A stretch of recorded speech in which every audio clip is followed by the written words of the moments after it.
Order, honorable members, order. The honorable mover has donated his time as follows. Charles Nguna, CNN, you'll start with 2 minutes. Omboko Milemba will follow with 3 minutes. Peter Kaluma will follow with 10 minutes, and then he himself 15 minutes. So, CNN, Charles Nguna. Thank you, Mr. Speaker. Mr. Speaker, let me thank the Kenyans who just expressed their views during public participation on this matter, Mr. Speaker. And to add this, I keenly followed and listened to the Deputy President yesterday, His Excellency. And Mr. Speaker, based on all what is said, we saw a lot of differences, rift, contradictions, divisions, which are totally eminent we are going to have in future, Mr. Speaker. Mr. Speaker, it is inevitable that we are going to have battleground between His Excellency the DP and His Excellency the President. And when the bulls fight, Mr. Speaker, grass suffers, Mr. Speaker. And it's that's why I'm saying that if we continue keeping one of them in the office, Mr. Speaker, Kenyans are going to suffer most, Mr. Speaker. And based on my wisdom, for prosperity and also for development, for what we call prosperity and patriotism, and for us to live in a amicable manner and peaceful manner, Mr. Speaker, we have to separate the two bulls, Mr. Speaker. And the motion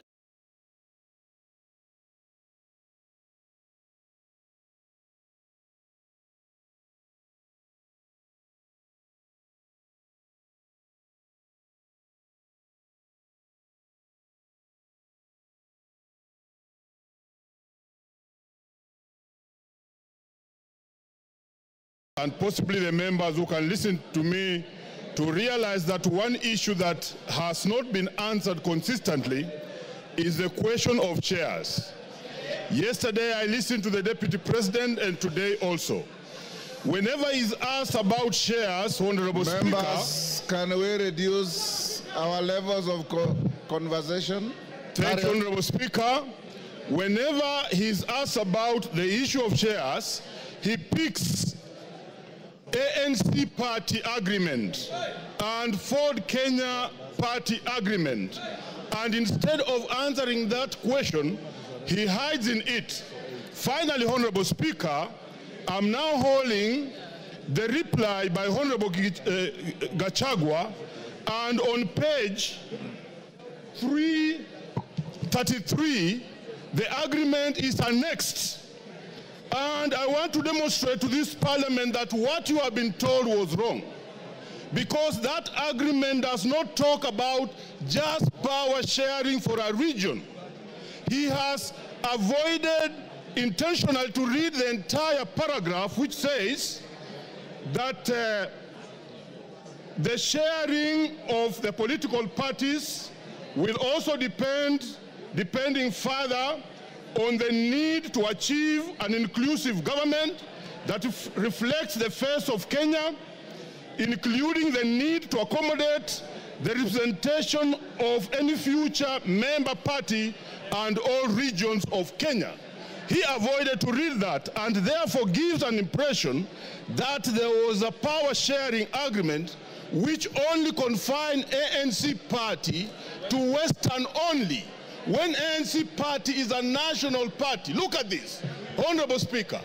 The only member of the ANC party we nominated was Honorable Dena Hamisi, who comes from Kwale and not Western. So this is an issue which has not been tackled. Two, he is unable to deal with Senior Counsel Tienda Molo's assertion in the morning that how would you elevate the agreements of a political party beyond the Constitution of Kenya? it's very important that as you make your decision, you get that this was a false lie. Finally, Honorable Speaker, in all this we have seen all the techniques of card stacking, of propaganda, which include card stacking, emotional appeal, branding, and that's why we have seen the name of the president being dragged in this matter today. I think the motion on the floor is for the makanga, is not for the driver. Thank you, Honorable Speaker. I support. I have been advised by the mover that Lillian Kogo will take 2 minutes and Kaluma 8 minutes instead of 10. Lillian Kogo. I thank you so much, Honorable Speaker, and I want to thank all the members who have contributed to this motion. I rise to support.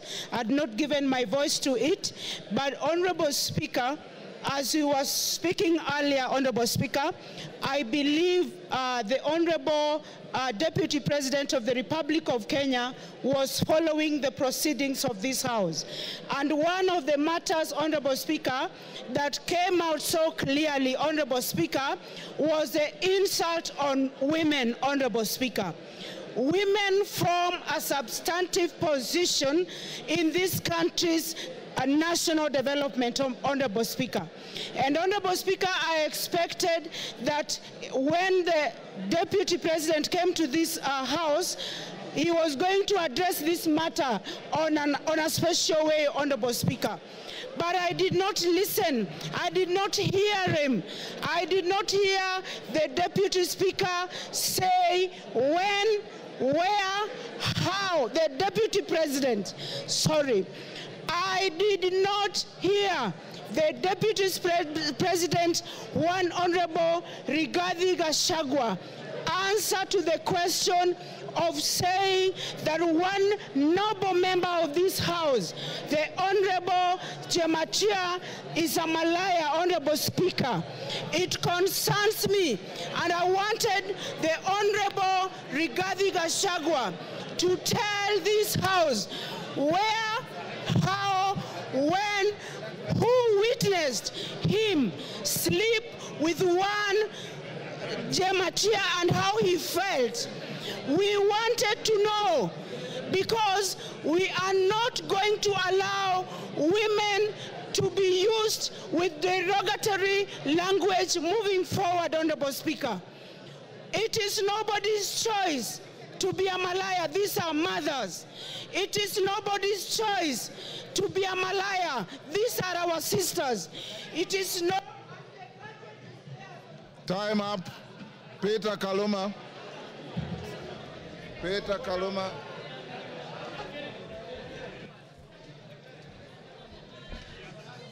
Peter Kaluma. Honorable members. I thank you.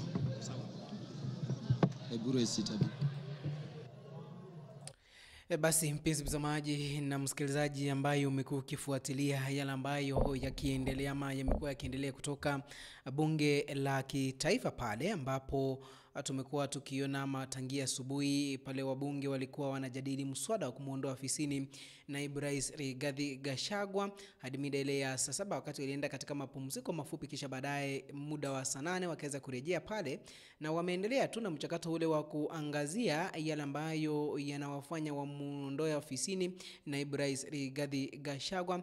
Naye pia naibu rais Rigathi Gachagua ameweza kufika pale katika bunge lile la kitaifa na ameweza kujieleza na kukanusha mashtaka yote yale ambayo yameweza kushtakiwa pale, akiwa na wale wawakilishi wake ama mawakili katika bunge lile la kitaifa. Ameweza kujiongea yeye mwenyewe pale, na kuna hoja zile ambazo amezitoa pale, mpenzi mtazamaji na msikilizaji, huku akitupilia mbali yale makosa yote ambayo amekuwa akituhumiwa nayo, mpenzi mtazamaji na msikilizaji. Kwa sasa hivi ni wabunge wanasidi kutoa hoja zao, ni kwa nini wanataka naibu rais Rigathi Gachagua aweze kutimuliwa ama aweze kutoka afisini.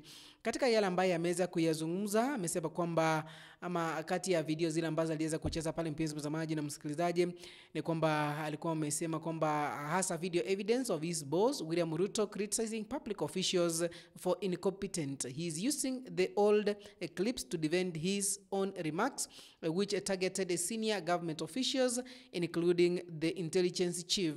Gachagua has once again contradicted his boss Ruto by stating that there have been significant abductions, extrajudicial killings, and disappearances. He is defending his criticism of the intelligence agency for being caught off guard during the Gen Z protest. Ni baadhi ya yale ambayo yameweza kuyazungumza pale, mpenzi mtazamaji na msikilizaji. Basi kufikia hapo, mpenzi mtazamaji na msikilizaji, tutakuwa tunatia kikomo, kisha baadaye kesho asubuhi tukipatana katika AGR News Updates tutakuwa tunaangazia hayo na mengine mengi kuhusiana na impeachment motion ya yale ambayo yamezidi happen ama yale ambayo yamezidi kuendelea katika bunge lile la kitaifa pale.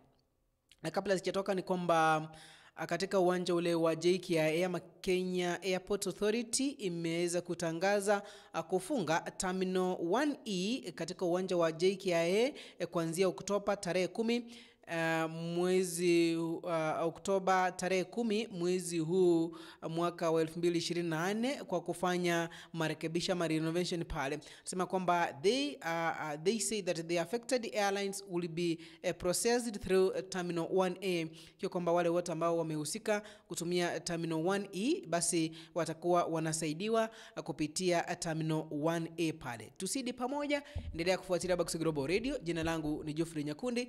Patane tena hapo kesho panapo majaliwa, mpenzi mtazamaji na msikilizaji. 76,026